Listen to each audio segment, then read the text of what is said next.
Are we the last to arrive? I hope we've not kept you waiting. Not at all.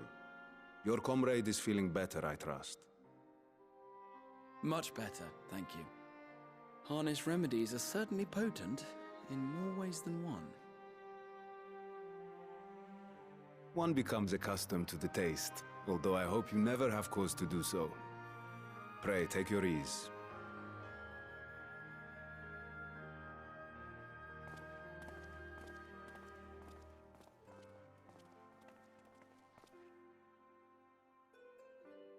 Full glad I am to see you all unharmed.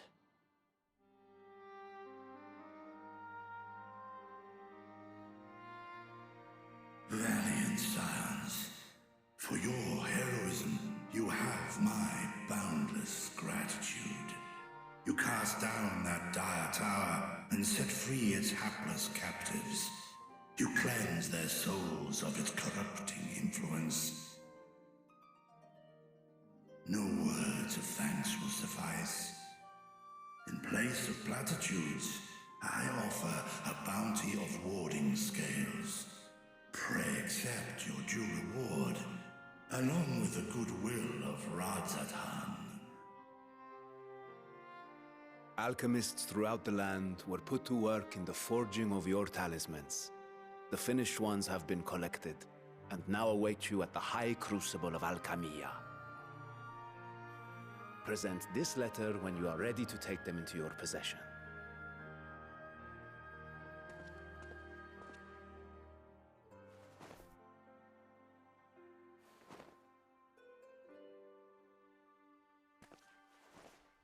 We are humbled by your generosity. Know that the inventive wisdom of Radzat Han will be vital in restoring serenity to our star. Every single one of those scales came from you, didn't they? You must still be in such pain.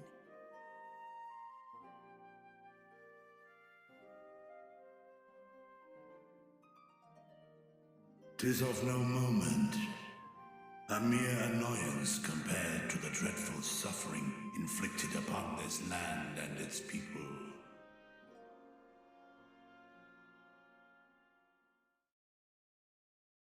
Albeit brief, my involvement in the Dragonsong War afforded me a glimpse of the myriad sorrows which consumed both dragon and man.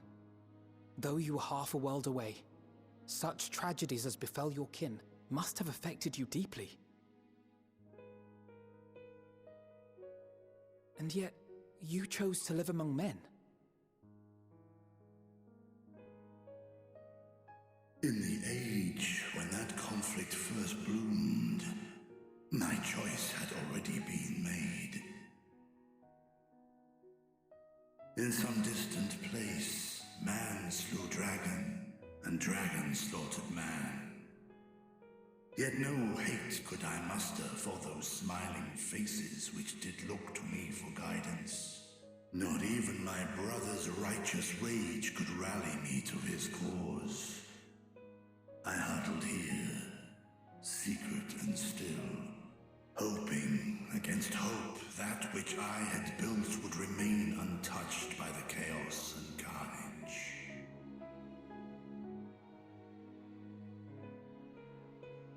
'Twould seem we share the same desire for peace, great Vritra. To that end, I wonder if we might trouble you with another question. The Telophoroi are intent on recreating the final days, an apocalyptic event which we know to predate the sundering of the star.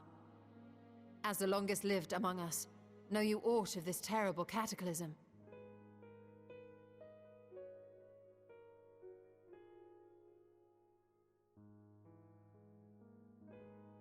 Nay.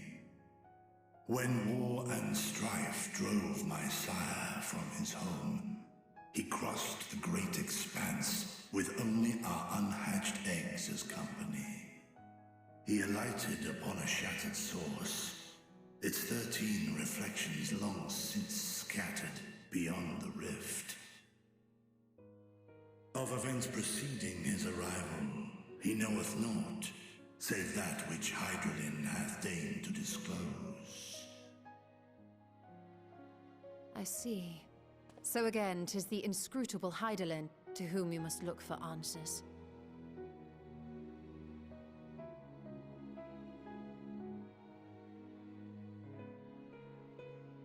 Seek you to divine the will of this star?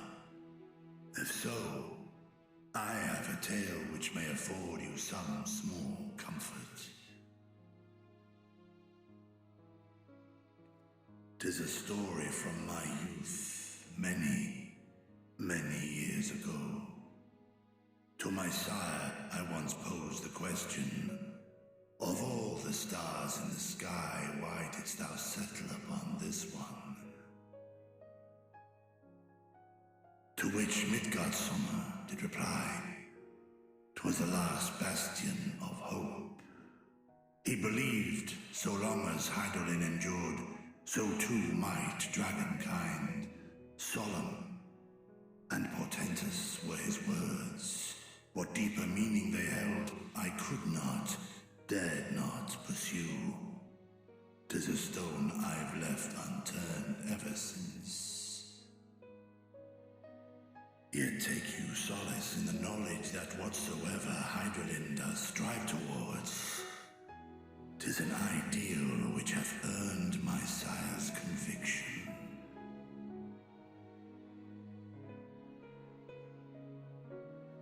Thank you, Vritra. You've given us warm reassurance in a world gripped by cold uncertainty. While I'm sure we all have a great many questions, I think it's time we collect the talismans and be on our way. Our fight against the Telophoroi is far from finished.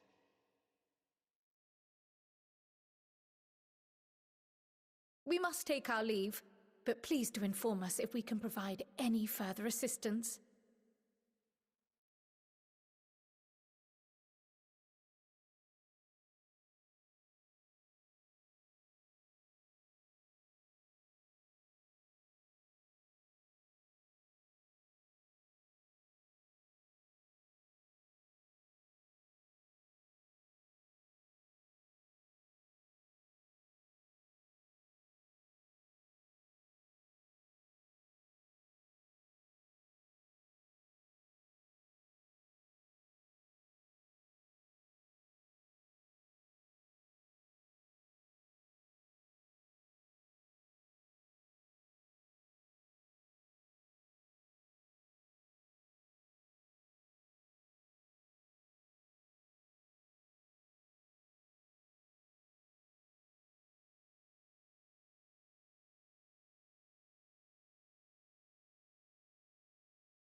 Prithee, a moment.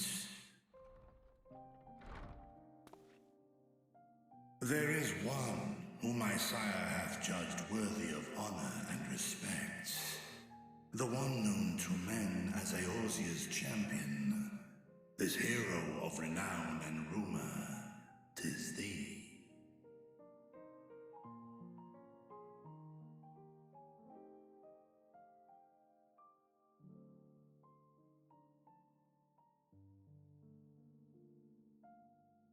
I know of his clash with Omega, and the long slumber which was his price.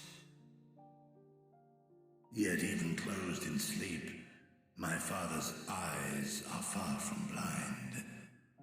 He is watching over thee, watching over this world.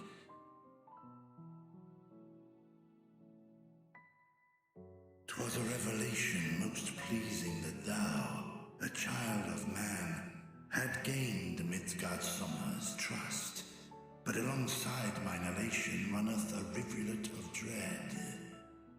For upon thy life's reel wind too many threads of fate, power, weal enmeshed with woe. Amidst this tangled knot thou shalt know no rest. 'Tis an endless confluence of forces, a struggle without surcease. More terrible still is the attrition wrought upon thy companions, as they are swept up in the storm of thine existence.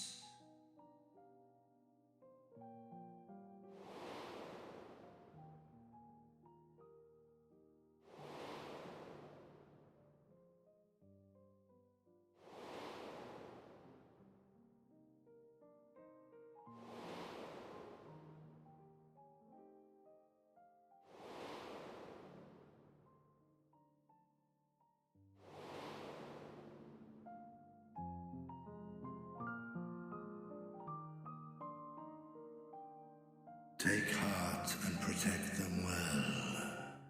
They will be your strength and your salvation. The hope thou wilt need come the end. Even cowering behind my curtain, I know the suffering of the powerful. I have watched my siblings driven mad by loss.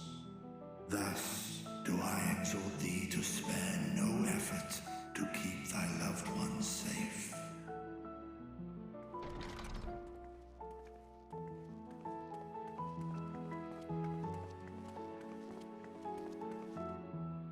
Apologies.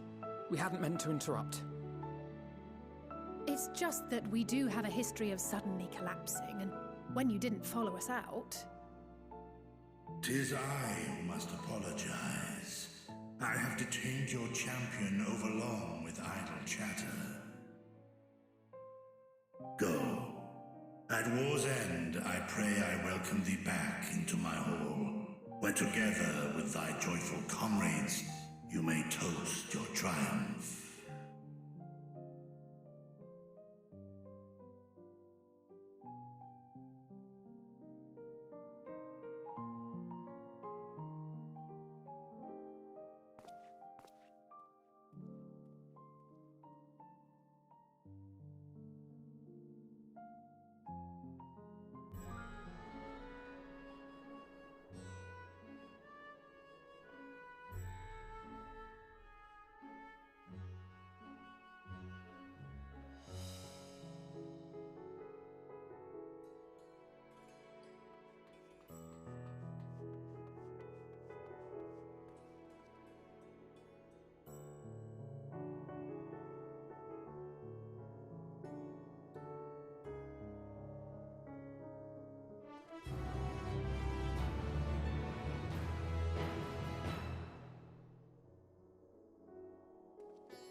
These are the talismans we were promised.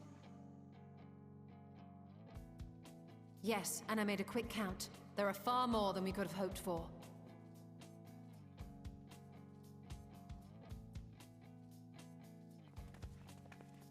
Enough to outfit an entire company of soldiers, in fact. Considering the involved process, that they were able to manufacture so many in such a short span of time is nothing short of a miracle. Once we have distributed them to our allies in Eorzea and the Far East, we'll have a fighting chance to bring down the other spires, just as we did with the Tower of Zot. Or we could use them to invade Garlemald proper, and strike directly at the Telophoroid's base of operations.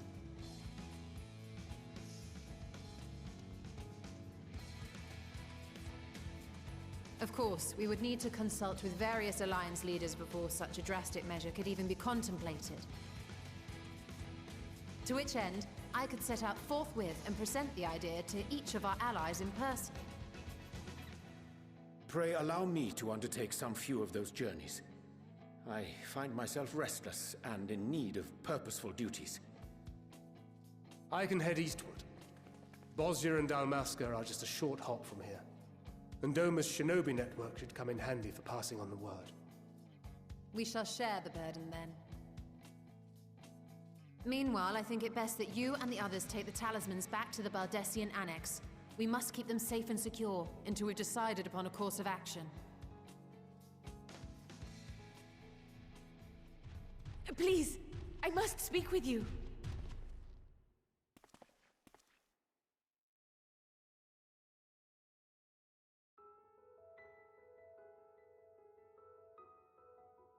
Nidana, you're awake. Yes. When I spoke with the carer at my bedside, she told me that one of the scions, a young woman, had cleansed me of the tower's corruption. It seems I'd been asleep ever since the treatment. But when I awoke and learned you were all still here, I knew I had to come.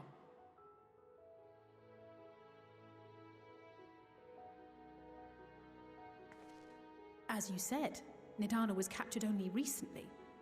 Such a brief exposure is swiftly cured, so I tended to her before we gathered at Megaduta. And I am truly grateful that you did. I cannot thank you enough. All of you, for everything you've done. Destroying the tower, rescuing our people. You've saved Thavnair from an awful fate.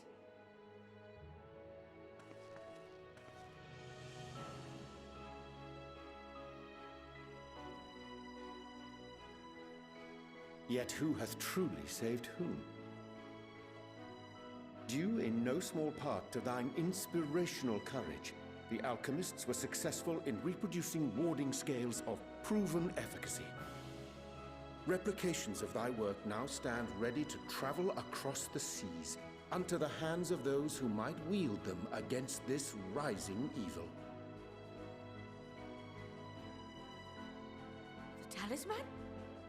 Is this true?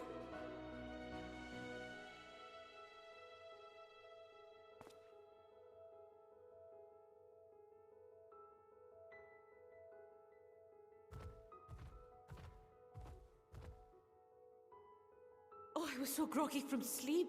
I didn't even think to ask. Oh, our great work sent across the seas.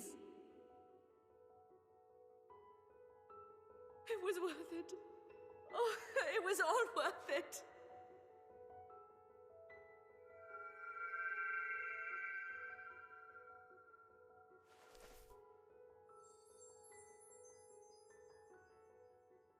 Look at that! Its color is completely changed.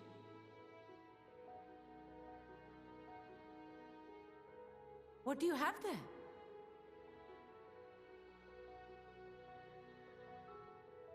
How unusual. I wonder if the effect is a reaction to Akasha. I'm afraid I'm not familiar with that term. Akasha?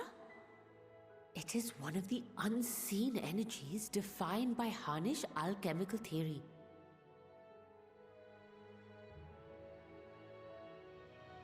Though a gross oversimplification, some describe it as an essence influenced by feelings. You imply that it is distinct from ether? As foreign scholars often conflate the two, but we see them as separate concepts. Ether is an energy which permeates the land. It exists within animals, objects, even the air we breathe, affecting all through which it flows. Akasha, on the other hand, exists in a domain beyond our reach, a gift bestowed from on high or torn from the heavens in some traditions. Akasha can neither be created nor destroyed. It is beyond our power to purposefully alter or manipulate. The only thing observed to influence it is an abundance of, I want to say, spiritual emotion. As a veteran of the battlefield, surely you've experienced moments of desperation or exaltation when you've transcended the usual limits of your capabilities. That is a manifestation of Akasha, the invisible essence harnessed by heart, mind, and unyielding spirit. I really must hear more about this theory. Our disciplines are based entirely upon the idea that ether is the fundamental form of all energy. I'm glad my haphazard explanation has piqued your interest. But even for us, Akasha is a somewhat abstract field of study. A lack of practical application lends itself poorly to formalized research. Which is why my analysis of your flower can amount to little more than idle speculation. Nonsense! You have nothing to be sorry for. Your insight is much appreciated.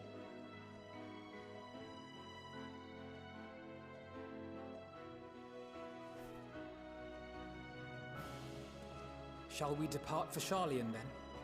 I will see to it that the talismans arrive at the Annex. And we will be in touch once our talks are concluded. I suggest you rest while you can. From here onward, sleep is bound to be in short supply.